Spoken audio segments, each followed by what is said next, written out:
Aujourd'hui, je vais vous parler d'un engin très particulier, le City Coco, à mi-chemin entre la trottinette et le scooter électrique. Et sa particularité, regardez, c'est qu'on peut la conduire aussi bien assis que debout. C'est génial Romain, j'ai vraiment l'impression d'être sur une Harley Davidson. Mais c'est exactement fait pour ça. En fait, ça s'appelle des City Coco et vraiment, t'as le look coco.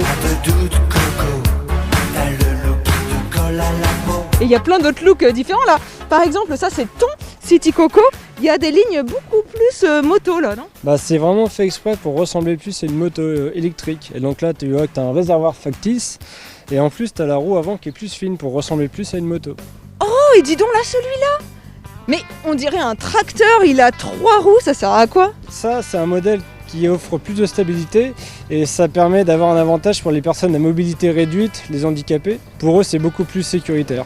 Il paraît beaucoup plus costaud celui-là. Celui-là, c'est le plus puissant de tous, c'est un 4000 watts en comparaison aux autres qui sont des 2000 watts. Celui-là, vous arrachez le bitume.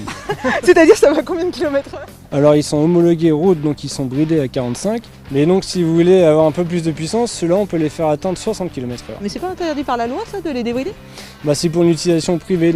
Si vous avez un château, bah, vous pouvez rouler dans votre chemin. Bien sûr. C'est ça. J'ai un château et j'ai mon City Coco à 100 km/h. Bien sûr, Romain. C'est tout à fait ça. Tous les engins sont 100% électriques? 100% électrique et en plus ça fonctionne avec des batteries comme c'est électrique et tu peux le recharger aussi simplement que tu rechargeras un téléphone avec une simple prise secteur de la maison. Par exemple sur ce modèle là, le 4000 watts, en 4 heures tu es rechargé, tu peux faire environ 80 km.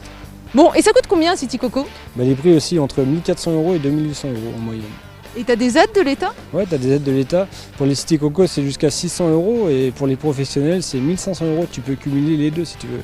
Finalement, un City Coco, je peux l'avoir entre 600 et 700 €, c'est ça? Exactement. Mais c'est moins cher qu'un vélo électrique alors? Eh oui, c'est ça. Les vélos électriques, tu peux avoir une aide de 500 € maximum et tu peux pas atteindre le prix d'un City Coco. Bon allez Ariane, on a assez parlé, maintenant il faut qu'on essaye les scooters. Ah mais j'ai carrément envie, je prends lequel? Vas-y, moi je te conseille celui-là, c'est le plus vendu et le plus répandu. Le Thunder, c'est Le parti. Thunder, vas-y. 1, 2, 3 et go! Wouhou! Oh là là!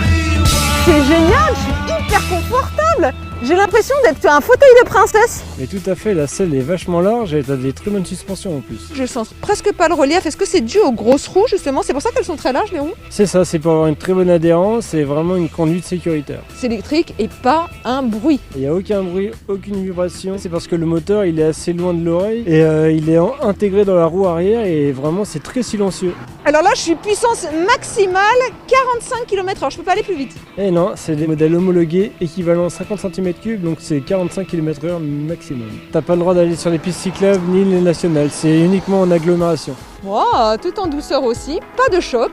Vu que c'est des motos qui vont à 45 km/h, il n'y a pas besoin d'un gros système de freinage comme les motos de course. Alors quand on tourne, c'est comme en moto, faut pencher un petit peu son corps, je remarque, pour accompagner le mouvement, mais ça paraît beaucoup plus stable et ça accompagne peut-être moins le mouvement que sur une moto justement. C'est le but d'avoir des grosses roues comme ça. L'angle de braquage est un petit peu inférieur, mais en fait c'est plus sécuritaire. C'est tout doux, tout fluide, oh, on peut même slalomer, wow. La clientèle des City Coco, c'est pour plutôt avoir un look à la cool, c'est pas pour faire de la vitesse. Parce qu'ils aiment bien la sécurité que ça apporte, ils aiment bien la tranquillité d'esprit. Les jeunes, ils ont pas plutôt envie d'avoir de l'adrénaline, des sensations fortes et de la vitesse? Et bah ces jeunes-là, ils achètent pas des scooters électriques.